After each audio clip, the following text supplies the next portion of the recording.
Hey, what's up, y'all? It's Will here with Schedulefly, and I'm just filming a very quick intro to this Zoom that we did, the first of its kind, first, hopefully, of many of this type of format. So last night, I had the honor and privilege of hosting several successful female restaurant owners that we're very fortunate to serve here at Schedulefly. And they were from around the country. And the objective was just to introduce them to each other because they're people we've gotten to know over the years, and we felt like they would probably enjoy each other's company and would enjoy sharing, everything from war stories to advice to ideas and so forth about the restaurant industry, what's been happening, what's been going on, not just with COVID, but just what it's like to be a female and own a restaurant, what's happened in the industry with, the evolution of what we've certainly noticed with more and more women owning restaurants over the years, which has been such a good thing. So we pulled this together last night. We had a lot of fun. This is an hour long. Hopefully you really enjoy this. We're actually going to do this once a month with these ladies, as well as some additional ladies that couldn't make it last night. And maybe this group will grow over time. And each month, we'll probably see some overlap and some new folks. And we're excited about this. We're excited about the opportunity to potentially do other similar type groups. Maybe we have a bunch of brewers on here and talk about the brewery industry. But thanks for watching and enjoy. See ya. Yeah, I hear you. I hear you. All right, good. Let's see here. And then, so Tessa, you are, and I'll get everybody to introduce yourselves in just a minute, sort of more formally, y'all. But Tessa, you're in DC at Baked and Wired, and Tessa Velasquez and I we did a Zoom podcast like last week, and we were just batting around this idea, and it was too good not to just pursue. So thank you, awesome. Tessa. Thank you, Will. Thanks for putting this together. Nice to meet you guys and excited to learn more about you. Same. And let's see here. And Emily Blunt's on. Emily, I think you need to unmute yourself. There you go. Sorry. Yeah. Great. Hi. Nice to meet you all or Zoom meet you all. Happy to be here. So Emily's with St. Leo down in Oxford, Mississippi. And oh, cool. Really awesome place. And Emily's just phenomenal. I think she's been on our podcast a couple of times, and we stay in touch a lot, just like I hopefully do with all of y'all via text and so forth. But what an interesting turn of events with, like if all the bad stuff that happened with COVID, but I don't think something like we would have never done something like this probably, really had the impetus to make this happen, or certainly not this tool, most likely. So glad it's given us this opportunity, y'all. We'll start in a set. I'm actually, let's see here. So Carolee and Karen are the two. Now they may have texted me, but my son has my iPad and he's got a math tutor right now, and I get all my texts there. So if they're not here in a minute, I know that Lisa Carvey's out in Seattle or outside of Seattle. And she had, as y'all can all relate to, she had somebody call in sick last minute. So she had to pick up that kitchen shift this evening out there. So she's not going to make it. Let's see. Well, I'll tell you what, maybe Karen and Carolee will get to join, maybe not. Either way, I want to respect y'all's time, and we'll keep this to, we'll end at 9 Eastern at the latest, whatever time that translates to each of you.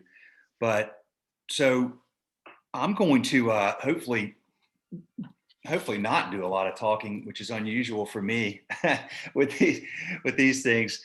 But what I want to do is thank each of you for being on here, and I'll just call out each of your, I guess maybe your first names here in a second.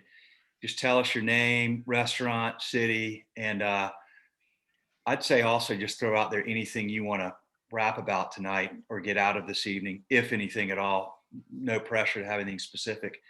And then we'll just start talking, y'all. And I mean, y'all are a group of people that um, you're part of a small group. Well, here comes somebody here. Let's see here.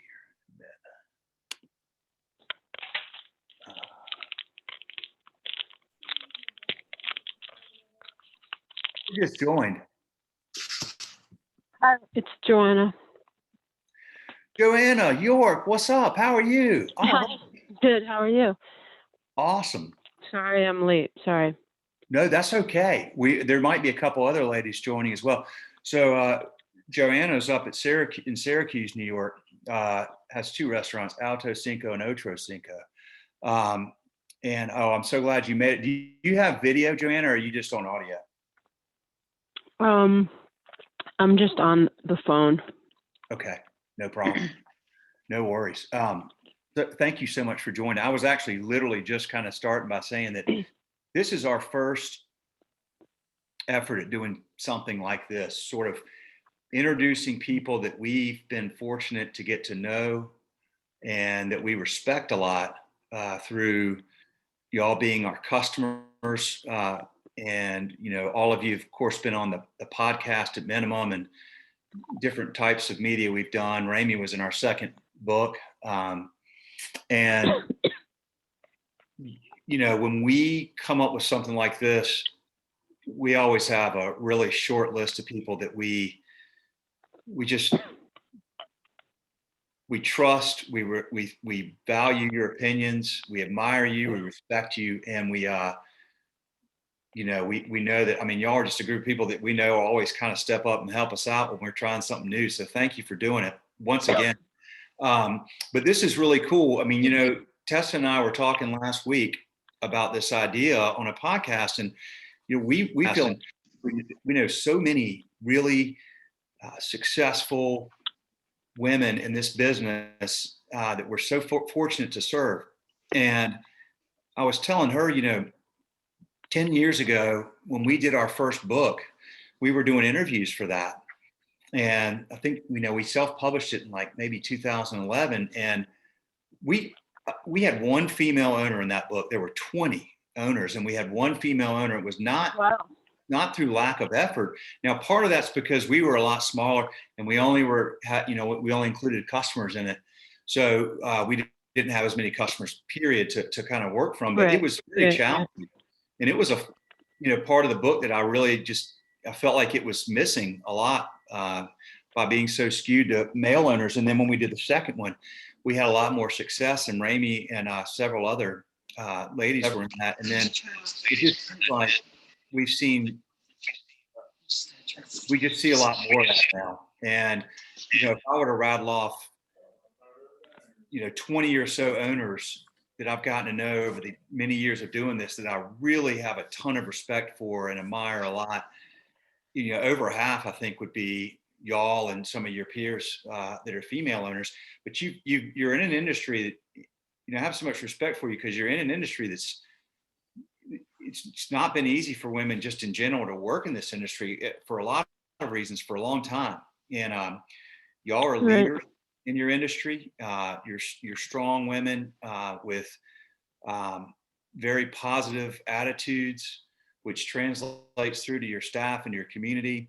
It's a big part of your success.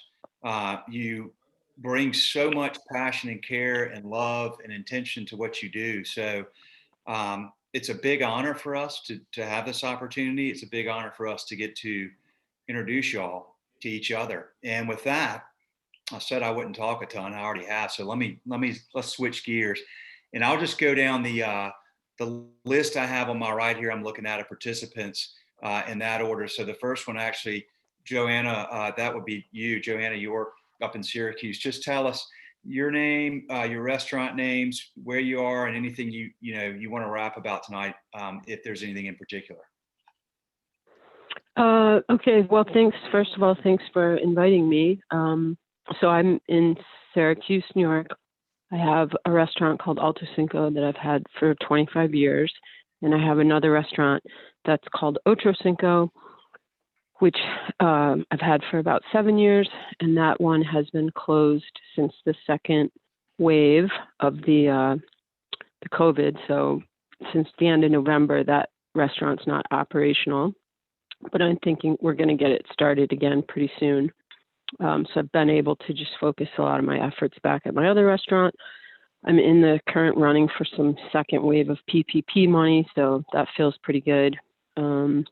We're down to less than half the staff, probably obvious for most places. And we're just glad to still be in business, and I'm looking forward to learning anything that you guys all want to share with the meeting tonight. That's why I joined in. Awesome. Thanks, Joanna. All right, Ramey, you're up. Hey, my name is Rami Rosello. I own a restaurant right now called Comida, and I also have a food truck, which is how I started this concept. In my experience, I've owned 10 different restaurants, 3 different concepts, and I'm at this point in my life down to 1 restaurant with 1 food truck, and it feels incredibly liberating, especially during COVID. So having more than one thing would feel terrifying to me at this point in time. The food truck we put into hibernation, which we've never done, even living. My restaurant's in Colorado. We're in just outside of Denver, and I live in Boulder. So yeah, I'm really pleased. Will, you're somebody that I feel like, in addition to always feeling so supported by you and what you guys do at Schedulefly, I just, as a human being, I really think you're the bee's knees. I think you're just a good man, and I was thrilled that you asked to do whatever this is going to become. I'm excited to meet you ladies. So it's great to be here. Oh, awesome. Awesome. Thanks, Ramey. Feelings mutual. Tessa Velasquez up in Washington, D.C., the nation's capital, at Baked and Wired, and a couple other concepts. Tessa, you're up.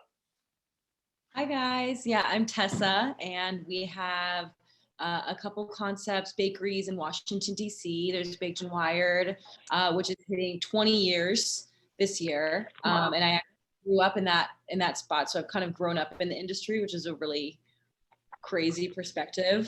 So my parents opened that, grew up in that location. And then I helped open with them a second location 5 years ago called a Bake Joint. And then we opened a restaurant right at that second location, our first full service restaurant 2 years ago.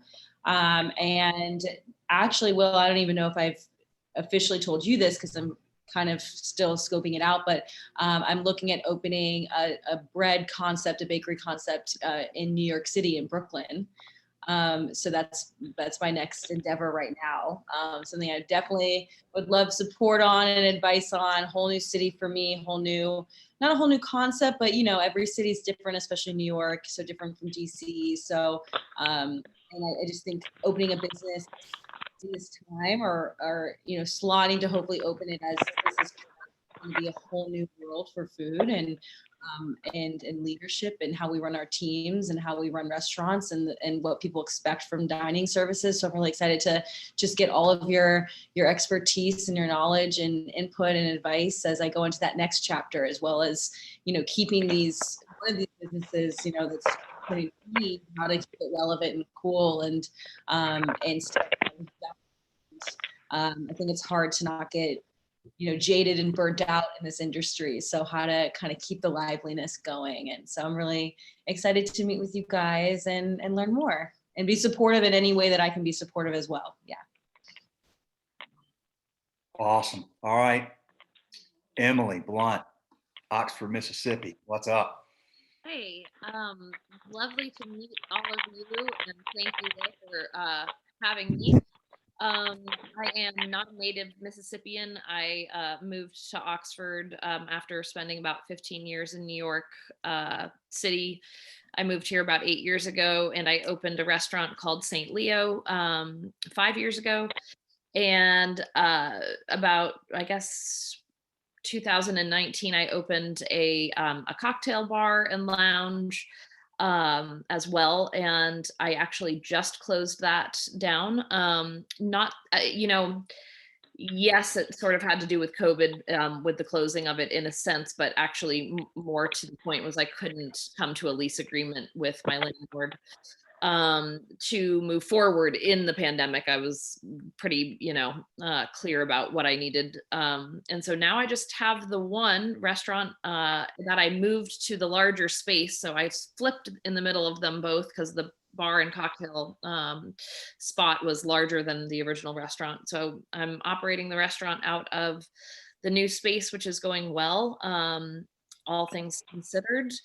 And yeah, I'm dealing with the second round of the PPP as well, and wondering and kind of waiting to see what's going to happen with the independent restaurant coalition with the Restaurant Act to see if anything comes of that. And yeah, it's been a wild ride. 2020 feels like it was a really long year. So you're getting me in a very scaled down moment. I just got out of the shower and I'm happy to be talking to all of you. Cool. Right on. Is there anything that y'all want to, I mean, we can keep this, we can go any direction you want, really. I mean, my personal interest, or one part of my personal interest was just really trying to give y'all an opportunity to talk about, with your peers, leadership style, what is going on with, we've had Me Too, which is, exposed a lot of things in the industry. There's still a lot more, that needs to change in the industry. And the other thing too, ladies, is I guess something that seems to be sort of hot button issue for me now, just in general, with everybody I talk to, not just with Schedulefly, but friends and family and everybody else, is just the importance of personal care, and mental health, physical health, and finding that balance. And my goodness, your industry, probably more so than any, it's very challenging to do that, but so important to be able to weather, all that you have to weather in your business, particularly over the last year. So why don't we start with that? Like, what do y'all do to find balance, or are you able to find balance, or is it just almost impossible sometimes?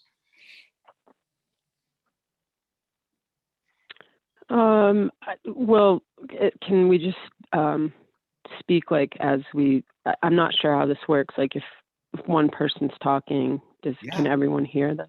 Okay. Yeah. We Yeah. hear you, Joanna. We can hear you.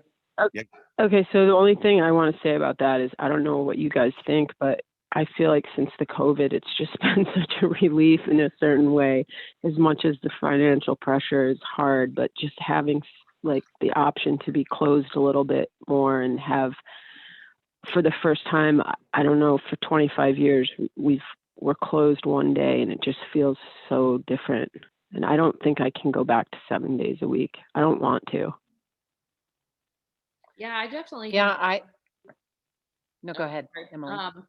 I was going to say, we also used to just be closed only 1 day a week. And since then have had much more scaled down hours. And that has been really nice. And at least for me, after I was closed for 5 months before being able to open up in any capacity.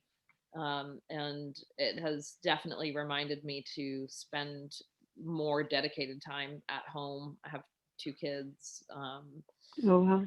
I've definitely feel like I've reoriented a bit with that. Yeah, I loved, I would say we closed for the first 3 weeks of COVID completely. And my staff is, I mean, before we closed, we probably had 35, close to 40 people working. And so I just basically committed to paying my management all the way through and have never stopped paying them. We got the first round of PPP. I feel confident that we'll get the second round of PPP. That to me is the biggest like sigh of relief, and just knowing that financially, I mean, if my finances, if I don't have to dig into my own personal finances, which sometimes are great and sometimes aren't great, Right. then Right. I can sleep at night. And if I can sleep at night, I can do anything.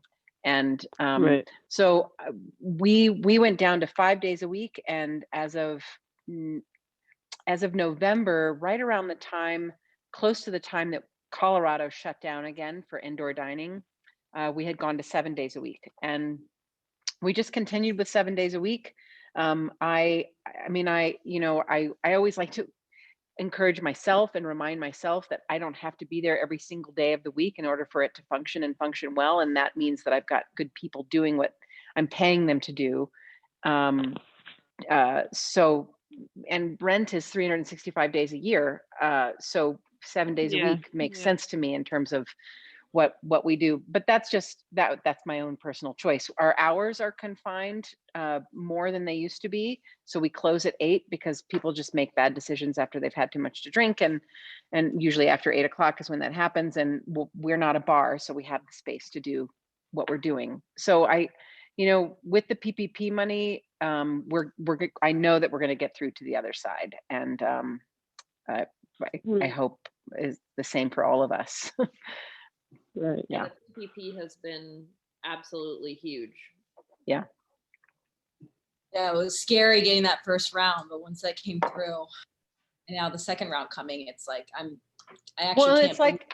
it's like magic too. Like, I mean, I had somebody respond to our PPP application the other day, and he just said, "I need these things," and he signed it Ed, and I was like, that's got to be scam. Like, that can't be real. And then when I like searched through everything and found like, oh no, that was my bank's address coming from some guy named Ed that didn't put his signature line. Like, the whole thing, it's just so weird. It's all weird.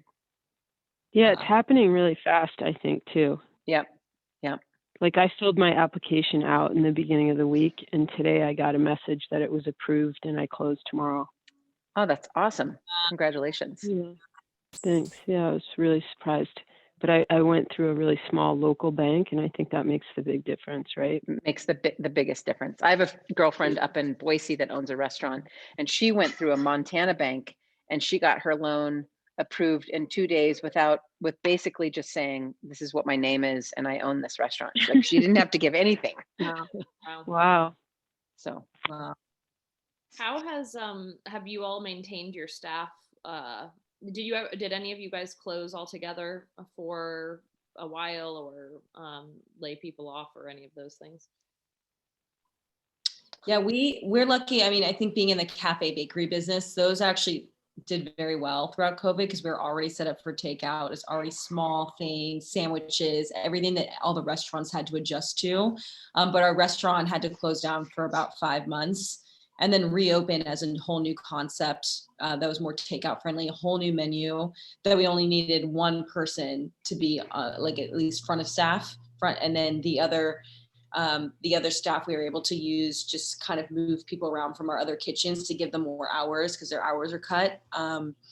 So I just think we were really lucky in having the concept that we had. And I feel so much for the restaurants, having the one restaurant, and how hard it's still been to get people to buy the food and to do the takeout model. And so that's another thing I'd love to talk to you guys about after we answer this question is how that's been adjusting to a takeout kind of model and having a full service restaurant, because it's been so tough for us. Our bakeries are like what's keeping the restaurant going. So it's, even with PPP, we burned through that, just how to keep that alive. But yeah, with staff, I mean, we've been lucky. We can just kind of like move people around a lot. I lost a lot of staff, but I was able to keep a few people, but I was already operating since I opened I also was a takeout and delivery, and then I had a dining room. So it was really easy to make the switch and get open again because we already knew how to do it. We just, probably everybody did this. You just changed the menu a little bit, scaled it down. But I did feel like there was almost some relief in that there was no way I could have operated with the reduction in business with all of the key people that I had for so long and make it work. It just wasn't possible. And it seemed kind of mutual. A lot of people, I had some staff that were with me for over 15 years, and some of them I think were so sort of burnt out but didn't know how to leave, and it gave them an option that didn't feel like they quit me. They just moved on to find other careers. Like they probably were ready to leave long before. And then a few people stayed, and that was great. But I found that with that, I don't know if anyone else experienced that, but I had a lot of people that were really well paid when we were a full operational restaurant and bar that was open until 2:00 in the morning, for, like I said, 7 days, because I'm right on the border of Syracuse University. So we had that crowd, and it was great to maintain that for so long. But once we switched down, and we're open until 10 at night now, and we make cocktails to go, and it's okay. But I couldn't have supported all of those people, and that was such a pressure in the beginning of like, how are we going to get open again and maintain that kind of payroll?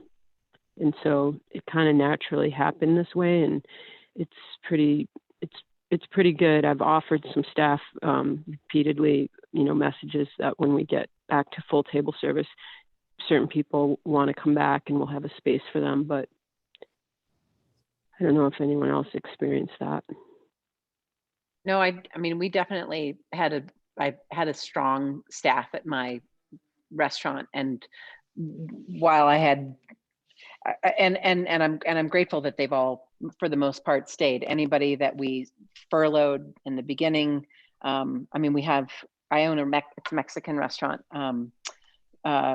so I have a pretty big Mexican kitchen staff. So a lot of those people never furloughed, cool. because they were probably also not they just couldn't furlough. So I was really excited we only closed for 3 full weeks. And when we opened back up to just start doing, part-time, only takeout for the first 6 weeks, because that's all we were allowed to do. They were just psyched to have any hours that they could have. And yeah, that's great. That's cool. We've had it was super cool. And I think one of the things I'm really grateful for that has come out of this whole experience is my staff's commitment to creating a family meal every single lunch and dinner shift. And I don't know why we weren't so into it before, but I think with COVID, we were able to actually all sit down with each other in the middle of the day, because nobody was in the restaurant. That same thing. Yeah. The same thing happened to us. Created this amazing feeling of family, which has only continued forward, and people are so loyal now. It feels like they're just so grateful that we've done anything for them. So that's been a good opportunity for growth. I think it's like one of the best things that's happened. I feel for sure. Yeah, that's awesome.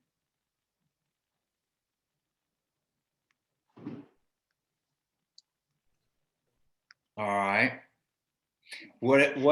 So let's get into the aspect, y'all, of, I mean, and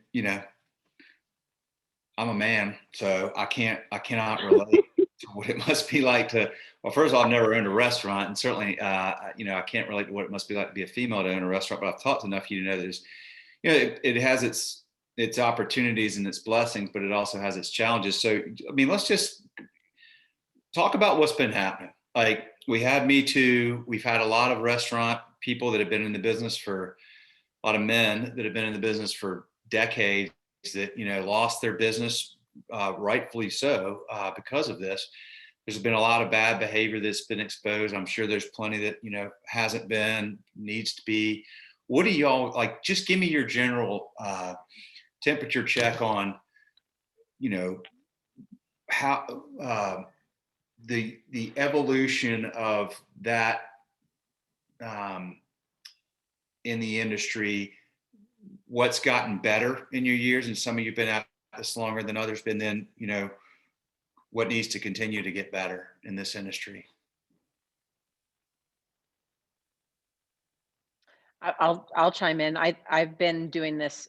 I just turned 50 in December, so I've been doing it since I was 15 years old, starting in New York City, where I had a manager whose name was Neil, and would like tell me I was a whacked out bitch at 15 years old. So I mean, I love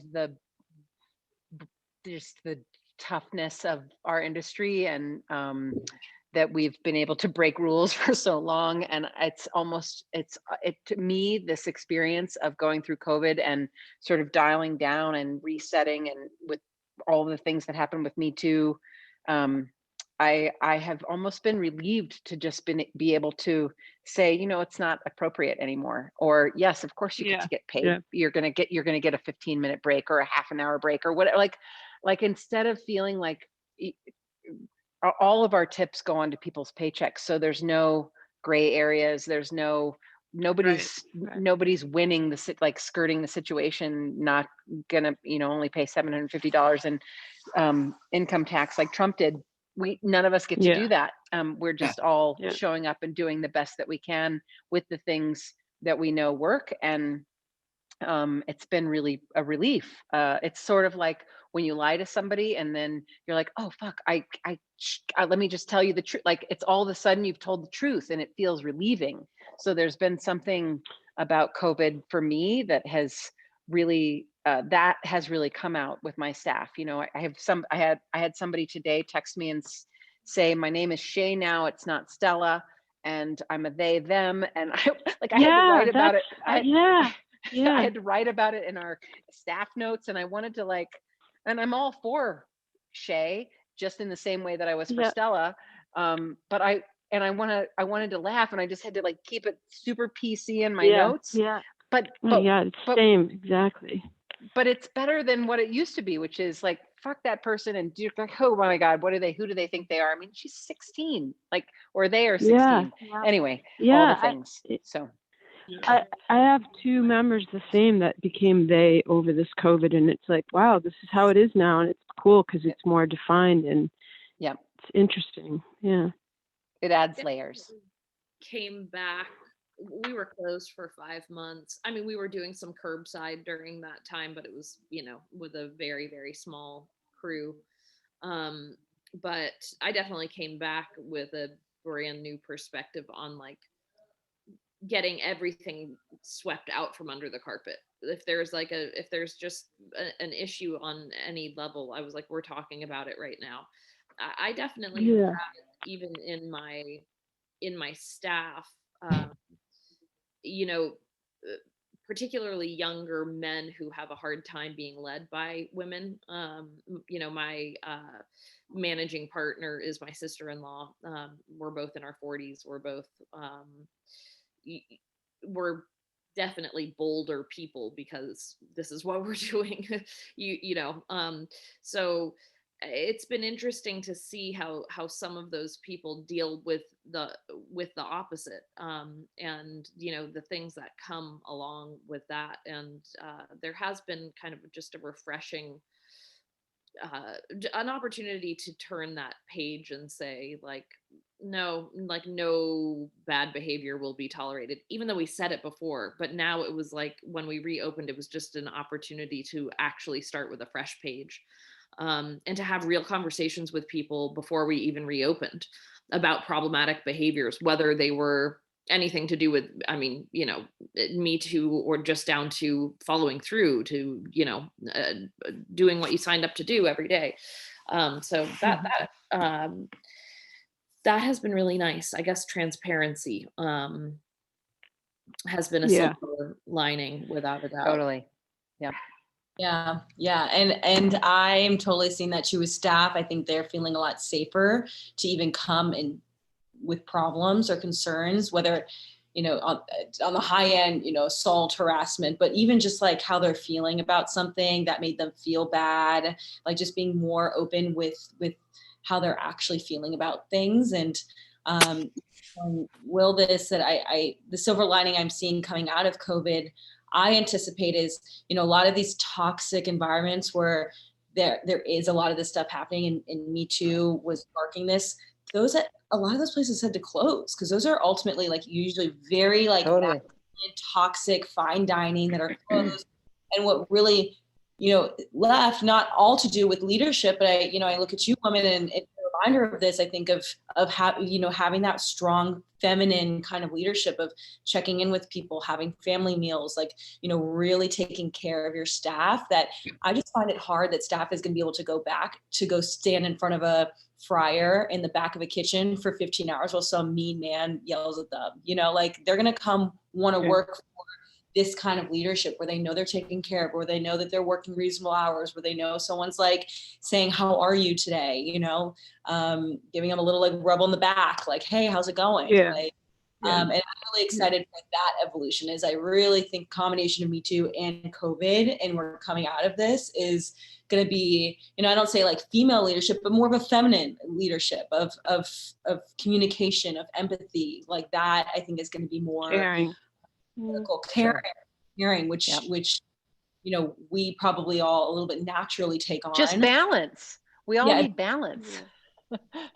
Yeah, I'm so excited to see that, because I've also grown up in this industry, and I've just seen, I've learned from my mother who I saw having to really like work for that respect from the young guys normally, and really have to resort to being, and I'm sure you guys have been there too, like not her best self, her more, I guess, tap into that masculine, that kind of like yelling, that kind of, tough, getting that tough aspect across just to be listened to. And I don't think you have to do that as much anymore. And we're hopefully getting to a place where you just don't have to resort to that to be respected. No, I mean, I totally agree with you. I am so over listening to people talk about how much they work. I can't, like, it doesn't serve them in any way. It doesn't serve me in any way as the listener. And I with my staff, even my salary staff, like, I finally said, okay, fine. It's between 40 and 50. It's not 50 plus, and you have to work unless nothing else gets, or like it's between 40 and 50. And I feel like their quality of life has improved in such a way that it's allowed this feeling to just grow, and it feels better to be at the restaurant. It feels better from the customer standpoint. I think they can taste it. Yeah. I feel like there's no going back. Just so many things have been, I think, similar to what everyone has said so far, just the being more defined with all of the policies that I think the transparency of everything from just like language, the issues around gender, race, just defining it. Like when you hire someone, we've always had a policy that people would sign off on with sexual harassment policy, but we had a pretty horrific incident happen about a year or two back with a long-term staff member. And when I found out about it, of course, I dismissed the person. But when we all sat and talked about what was going on and how and why and just the nature of everything, it was like a shocker. I was very close with this person for so long. But when some of my male staff members just looked at me and said, we don't know exactly the fine lines of, like, they're good guys, but they were like scared for like what kind of like long-term repercussions of this. Like everyone just seemed to be so frightened of losing their job, and then they wanted to have some kind of almost like a intervention of education. And so I hired a person to come in and really define the whole the real definition of what sexual harassment is, and it just leveled the playing field. Every one of my staff had to attend it, and it was great, and it made a big difference for everyone going forward around all the issues of gender, which I think is really relevant this time. I'm glad you mentioned that, Joanne. I wanted to ask you about that, about inclusivity and what you did. I mean, you've also got issues with race that have been, really surfacing a lot in our country in the last year, and certainly in this industry. So how do you stay on top of that? I find it to be very challenging to know, I mean, sometimes what is an appropriate thing to say or not say, or it's hard. So how do you all have, also the rest of you have folks you've hired in like Joanna, or do you have like a diversity council or group within your organizations? Well, I have I have my head chef and my bar director are both African American men, younger than me, and 2 years ago in 2018 we did a Black History Cocktail Month menu, and it became a really big deal, not positive. And on one hand, it really lifted Joe, my bar director, into the limelight, and it's been amazing for his career. On the same side, unexpectedly on my part, as a white woman who owns and operates but wasn't in charge of the creative on that sense, but also kind of failed to be the artistic director and to kind of quantify and qualify, well, not no provide context. I failed to provide context in that scenario. I almost lost the business. It was a really, really challenging time. And so as we've walked through all of this, like the pandemic and then all of the tensions that have been rising, and of course I'm in Mississippi, so it's a very, very deeply Red state. well, red state. I mean, and I'm a little. We're a blue dot in the red state, but Sure. the depth of the history here is just, as someone who's not from here, it's really beyond me. I mean, and I learned how much I don't know, and still continue to. And I guess I'm only skirting around it a little bit because it's like it's so much to get into, but I found myself much more hesitant to get involved after my experience in 2018 because it was so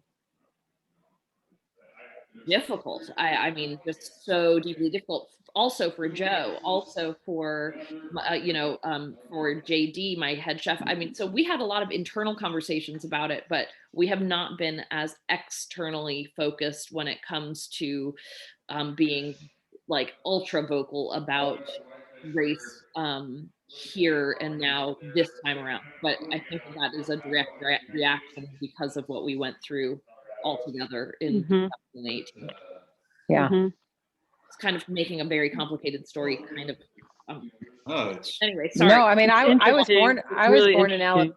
It is super interesting. I was born in Alabama. I mean, like the history of the South is, it's big and it's real and it's complicated and it's messy, and I'm a white woman.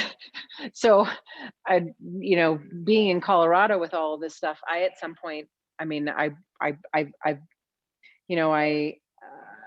not always been a straight woman.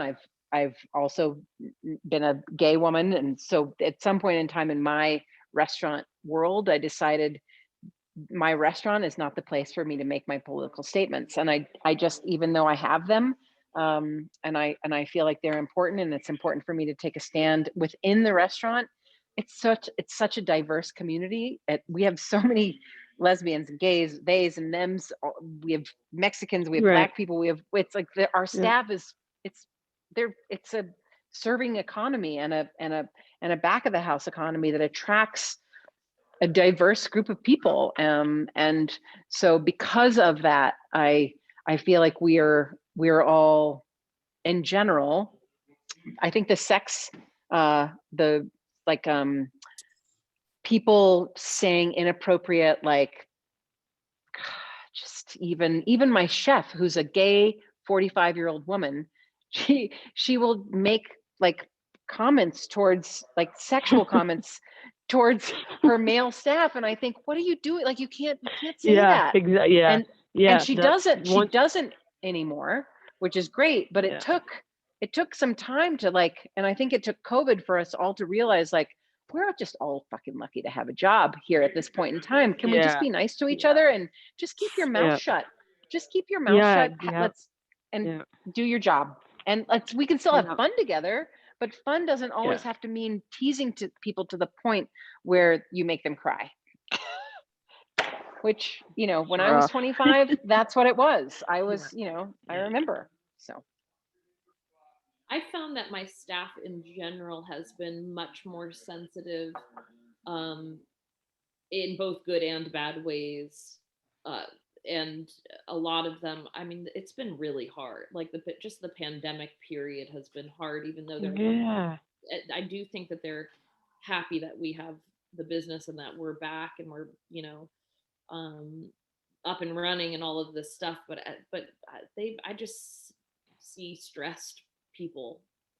Um, and we have family meal and that helps, and they do come together in a really loving way, which is one of the positives. But I also just see people who they've lost connection with their family and their roots, and it's been hard. Yeah.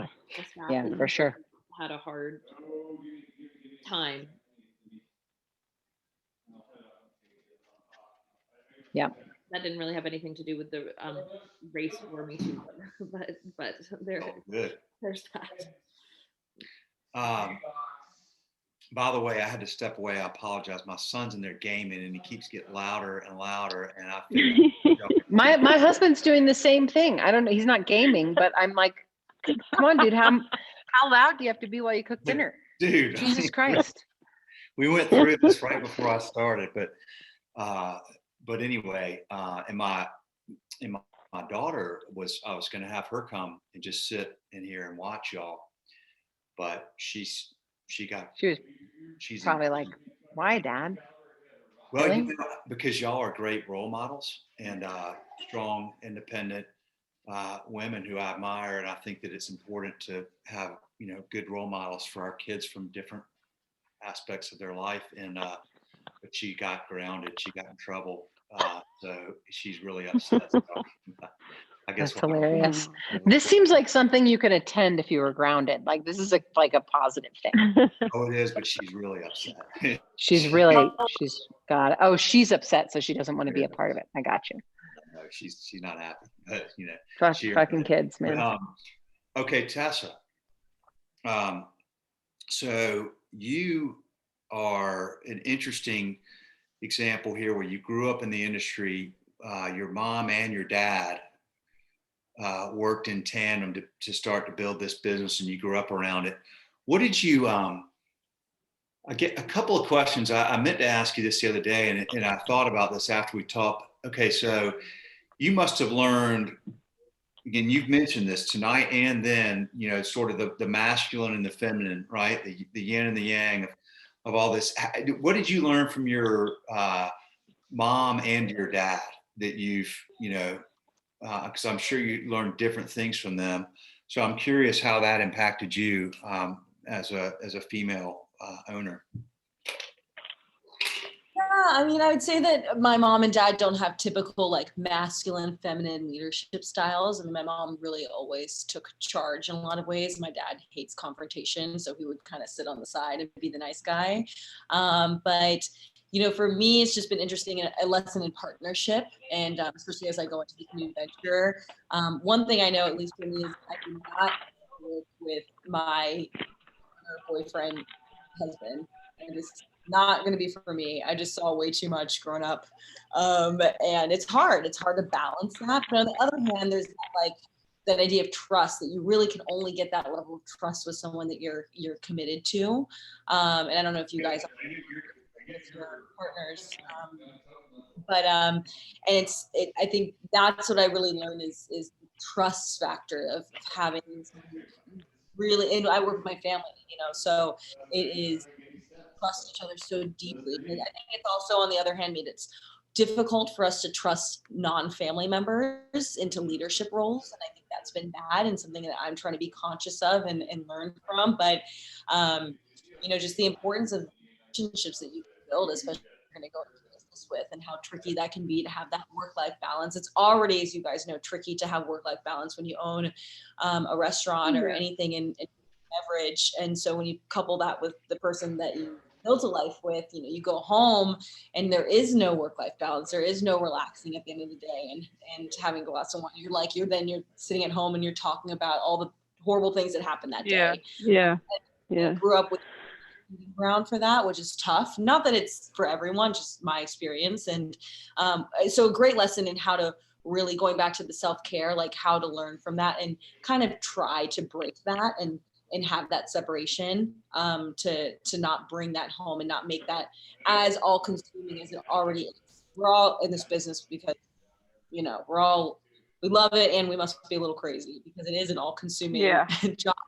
For sure. Yeah. It's There's crazy. no way around Crazy. it. We do Yeah. love it, but how can we create a little bit more balance? And so it's very interesting to see my parents grow up. I think that's why, you know, I've learned so much because it's what I lived and breathed, you know, my whole life. So I'm grateful for that, but definitely learning how I can take steps for myself to create that balance. And I think for me, number one, that's going to come with just really keeping a little bit more separate.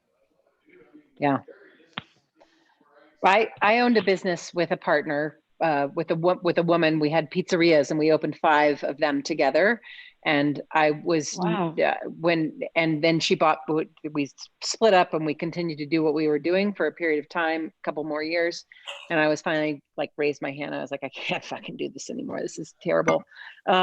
Please let me go. And she bought me out, and that was a great thing. And then I bought into another business where I was partners with somebody, and now I just own it by myself. And some days it feels like all of the thing, like the way it feels, like it's all me. But mostly it's just fucking great. Like when I'm not making money, I don't have, it's fine. It's just me not making money. And when we are making money, it's great because I get to make more money. And I think my husband owns a pork company, and his business is fucking great, and it's good. He's good. We're going to be just fine. And we don't his business is his business and my business is mine. And that is a really, that way, when we talk about things at home, it's usually about the kids or what we're having for dinner or the dogs or whatever, where we want to go. Like it's something besides business, which is really great. It's a healthy balance for me. Healthy, yeah. Yeah. So we've got a few more minutes. If y'all have just maybe like 5 or 10 more, I just want to ask Tessa, you're opening a place you mentioned in Brooklyn. Is that with your family? Is that you? And why Brooklyn? And how can we help you? Oh, thanks. Yeah. I mean, I love Brooklyn. I've been coming here for a while. I've always kind of noticed that it has a lot of things, but it doesn't have bread. And that's really what I specialize in DC. And so I'm really looking forward to bringing this concept and bringing with bread, I think comes such a neighborhood community. You know, people just for thousands of years have come together over bread. So I'm really excited to bring that to the city and bring that a little more to a neighborhood in Brooklyn, not really the main part. And yeah, I'll be doing it alone. Actually, I'm still involved in the other businesses in DC. I always will be with my family, but I think it's just time for me to kind of branch off a little bit. So yeah, I mean, I'm at the very beginning stages. I've just really been looking at real estate right now. It just seems like a good time, you know, sadly, because businesses are going out and leases are getting lower. So I'm trying to get a good deal now. But I haven't even, great. But I would love to stay in touch with you guys and ask any questions as they come up. It's going to be a really interesting world to open a new restaurant in, a new cafe. But I'm really excited, and I think people are going to be. I'm an eternal optimist in a lot of ways, but I do think people are so excited to come out and support, especially their local spots like you guys, like they already are. And once they can do it safely, they're just going to be coming in droves, and they're going to appreciate the services that we provide. They're going to appreciate so much more getting food served to them because they had to cook it themselves I just think it's going to be great. Like I really think I really want to believe that people are going to be more grateful, more patient, more, you know, we'll see how long that lasts until they go back to their old ways. But, you know, I think it's going to be a cool time to be in food again. And hopefully this has been, you know, energizing for our customers as well to realize how good they had it, and how much we do for them and how essential we are. So That's awesome. Couldn't agree more, and congratulations. I'm excited for you, and I will just say, because there's very little restriction down here, which, to be honest with you, has been kind of scary, but I mean, we're at 75% capacity inside dining. At the bar, we have shields up and things like that, but I will tell you that it has been the busiest January I've ever had. I mean, Wow. Wow. crazy. Great. It's been insane. So I believe that that's also coming, like that pent up tidal wave is coming. And I also do agree that I think people are, I'm very optimistic all the time, but I do think that people are getting out of the chain mentality and into the local mentality, and really Yeah. realizing Yeah. what Yeah. it's like to be, so much a part of your community. So the bread sounds amazing. Bread is a winner. And I will come and eat your bread. Yes. You, Emily, do you know That's anybody awesome. from New York, like from your days there? Do you know anybody that in the business that we could connect Melissa with? Yeah. And the name of their bakery, actually, a good friend of mine owns a bakery in Brooklyn. But I can't great. remember its name right now. It's French, but they are Israeli, the owners. I mean, the bakery is French, and it's like, it starts with a C, but I'll make the connection. Okay, that would be great. Yeah, I'm really trying to get my food community here in New York too, because it's like a whole new, you get your food people, your industry friends, and I think that's so important where we have restaurants, and I'm really looking to make those connections here in Brooklyn. So yeah, I would totally. Awesome. Yes, we've been really lucky we've been real lucky in New York, Brooklyn, Manhattan, and stuff over the years. So we have a ton of customers there.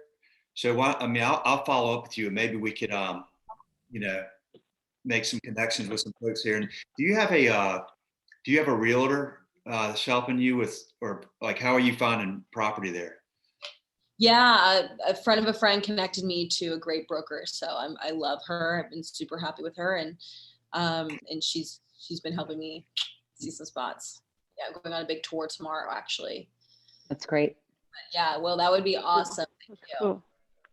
Okay, here we'll wrap it up, but I do want to do this. I'll throw this out there, and any or all, but I got to at least have one of you can answer this. So if you were like, I wish Bella were here because I was going to get you to pitch her, but let's pretend she's here. All right, 16-year-old. How would you convince somebody that is a young female that this is a wonderful industry to participate in, as you all have? I don't know. I mean, it was freedom for me at 15 years old to be able to like sell and feel confident and get good positive feedback and in the form of tips as well as like actual, like I think it's a fantastic way to make a living, and anybody that ever works with me or sort of around me that sort of feels bad about, oh, I'm still just waiting tables or I'm still just doing this. I feel like it's a profession. It's a thing that we can do for as long as we can. And if you're working at a great spot, you're going to get taken care of also. I think my 16-year-old daughter works at Comida, and she makes fucking great money, and she's a hostess, and she runs the show when she's there, and she's got lots of confidence, and she's also gracious. And I think she's a beautiful young woman. So I think oftentimes that's a hard thing for people, because like when you're, anyway, she's really pretty, and I didn't make her, I'm her stepmom. People are taken aback by how nice she can be. And she just fucking nails it. So I think it's a great way for kids to get like accustomed to actually working and know that they can make money. I think it's awesome. Love it. I think it's like stepping on Noah's Ark, and it's a great way to travel the world without actually even leaving if you have the right crew of people. Yeah. Wow. What an interesting way to put it. I love that. Very cool. With all the animals. Yeah. All the animals. You gotta get along. Y'all gotta get along. But Yep. you do learn the whole range of skills. You have to wear so many hats. You do gain confidence. You have to interact. You learn how to read people. You learn how to Yep. talk to different types of people. All of it. You learn, the value of hard work. You also learn how to sell. I mean, there's a lot of hugely amount of lessons can be learned in one room.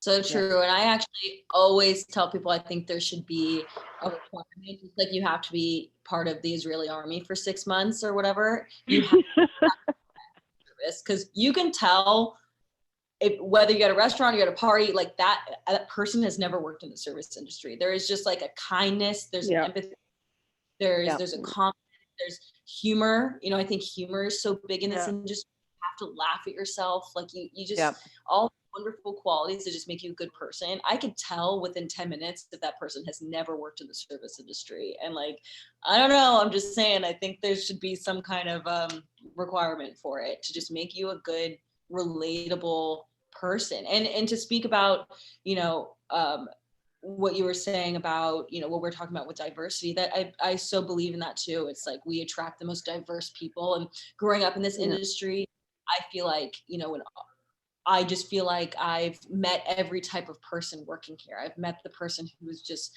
smuggled over the border with a coyote who doesn't speak a word of English. I've worked with I've worked with Black people, I've worked with Spanish people, I've worked with the college kids. From a young age, you just meet so many different people that I just think is hard to meet in any other industry. You're going to get such a wide perspective on life. And it's like Noah's Ark. It's true. Oh, man. That was awesome, y'all. I'm going to show that to her. That was really cool.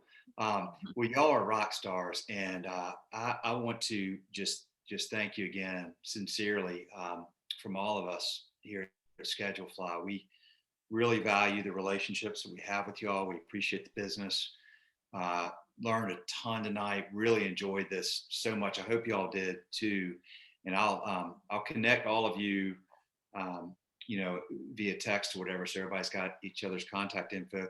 Do y'all, do you think it would be valuable if we set one of these up like once a month, and then we have, we'll probably have 3 to 7, 8 or 10 folks. I mean, I'm sure it'll kind of grow over time, but would this be something y'all would like to continue?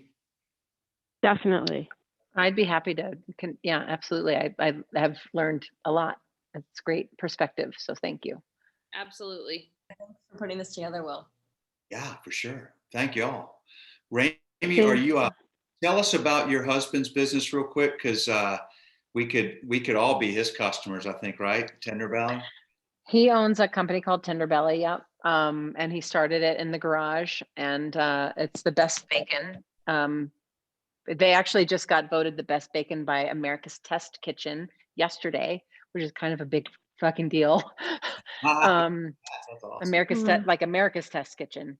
I don't know what that means, except that it's the thing. You can get it at Costco. And but he and his brother started it, and they're 2 boys from Iowa. Anything that comes from a hog you can get from them, but I don't know that it would be worthwhile shipping all the way to Mississippi or New York necessarily. But for the bacon purposes and sausages and things that they make, it's great stuff. So, and that's how we met, was because I ordered the bacon. Congrats. That's awesome. Awesome. It's good story. Thank you all very, very much, ladies. Appreciate Thanks, Will.